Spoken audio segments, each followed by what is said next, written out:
Today is Wednesday, March 13th, and you are watching the Daily Fantasy 5, where I give you the 5 things you need to know in the world of fantasy every single day. And today, that is all about the NFL going absolutely batshit crazy. Yes, they have gone mad. So today we have an all NFL show, and we're going to get to it right after this. You know what's coming. Mathradio.com. They are the sponsor for our show. They make this show possible. If you have kids between the ages of 7 and 17, please go to www.mathradio.com to grab them a math course that will raise their grades, increase their test scores, and even help them get into college. Go to www.mathradio.com and grab a course for as little as $9.99. Be the hero of your household by going to www.mathradio.com. All right, let's get to it. The NFL has gone mad. There were no crazy injuries last night in the NBA, so we can skip it. Normal tip-off time tonight at 7 o'clock. Be sure to check your lineups. Okay. The big story that happened late last night around 8:43 is that Odell Beckham Jr. was traded to the Cleveland Browns. Yes, I absolutely love this because the Giants are going to stink and the Browns are going to be awesome. So what does this mean for fantasy? Well, I mean, Odell's going to be good no matter what, right? But you get him out of Eli Manning's, just disastrous season and put him with Baker Mayfield. Oh my gosh, Odell is going to absolutely kill it this year. It also should boost up Landry's statistics. The Cleveland offensive line looks good. I mean, I love this team. I think it's a playoff team. I think they win 10 or 11 games. And I mean, seriously, they have draft picks. What did they give up for Odell? A first round, a third round, and Jabril Peppers. So Peppers is a good player on defense, but their defense should still be okay. I would love it if they went out and signed like Ndamukong Suh or something like that, just to really go all in while Baker's on his rookie deal.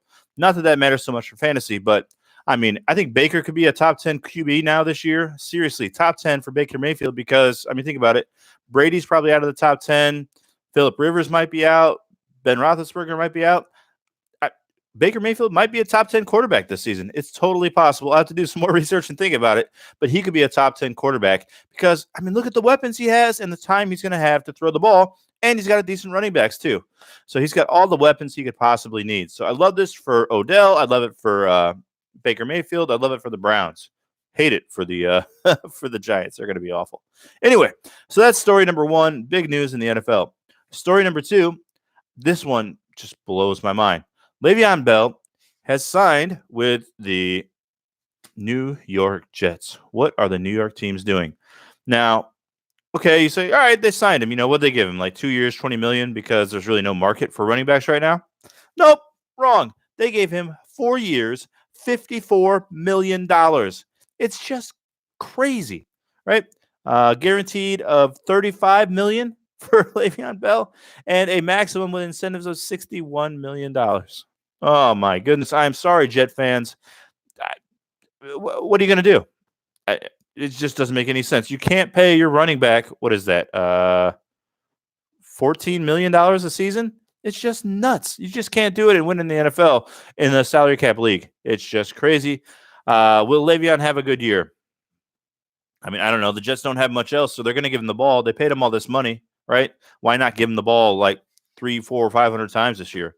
I guess it's good for Le'Veon Bell owners. At least he's going to play, right? He was drafted like a top 10 player last year.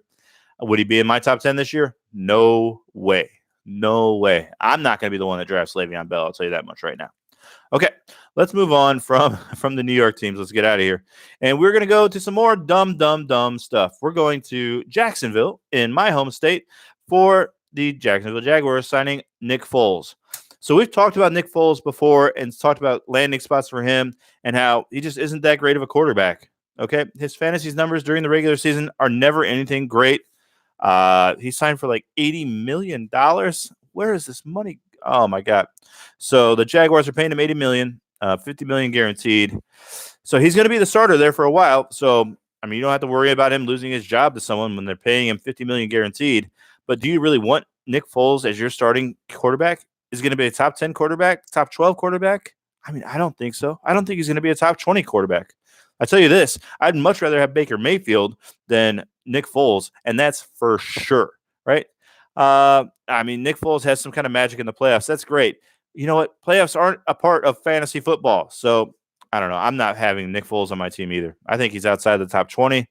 I mean, I can't give you my top 20 right now. Maybe we'll do that later on in the week if the news slows down a little bit. But, man, I don't understand this news at all with Nick Foles going to Jacksonville. But, I mean, he should help their team. Bortles is garbage. Just absolute garbage. And Foles isn't garbage. He's just not that good. Anyway, story number 4, we're going back to New York, but we're going to Buffalo. So the Bills have signed Cole Beasley, and he was from the Dallas Cowboys, and John Brown from the Ravens. Both, medium-level contracts. I don't see either guy being fantasy relevant now. Perhaps Cole Beasley was a little bit relevant last year at times with Zach Prescott. But, Josh Allen is not an accurate or good quarterback, at least not throwing the ball.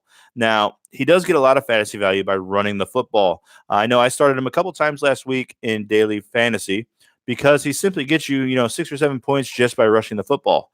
However, that's not going to help out these wide receivers. But on the flip side, right, signing these wide receivers should help Josh Allen's value because he's going to have more targets. Does it help him a lot? No. Is he in the top 20, top 15? I certainly think so. He's definitely ahead of our boy Nick Foles, definitely ahead of Eli Manning, but I would say for sure behind, some of the top 10 guys. All right, and finally, the 5th story doesn't seem like it would be fantasy relevant, but I think just today, this morning, the Chiefs traded Ford to the 49ers. Now, Ford is a very good pass rusher. Okay, he's going to be signing a new deal with the 49ers. Now, 2 reasons this deal is important to fantasy. First of all, it makes the Chiefs' defense even worse, right? The Chiefs have gotten rid of all their good defensive players. That makes all their offensive players even better because for the Kansas City Chiefs to win, they're going to have to score a boatload of points, okay? So I'm never starting the Chiefs defense, but I'm always starting whoever's on the Chiefs and whoever the Chiefs are playing against because this defense is going to be awful. I'm talking bottom 5 defense. Now, on the other side, the 49ers defense just became super interesting, right?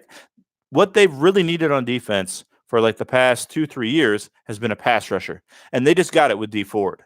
Now, they also had the number 2 pick in this draft. If they're able to somehow get Bosa, and they can have Bosa and Dee Ford, that defense just become, absolutely stellar because they're going to get all kinds of sacks, pressure on the quarterback, interceptions, and that's what you're looking for with a fantasy defense. So look for the 49ers to be a fantasy sleeper, especially if they go defense with their first pick in this year's NFL draft. All right, those are the 5 things that you needed to know in, football and daily fantasy and fantasy sports today, Wednesday, March 13th. We will be back here tomorrow for another 5 things for the world of fantasy sports. Please tell a friend, like the show, give us a subscribe, and visit www.mathradio.com. I knew I was forgetting something to sign up for a class for your child ages 7 through 17 for as little as $9.99. All right, we'll see you tomorrow. Bye for now.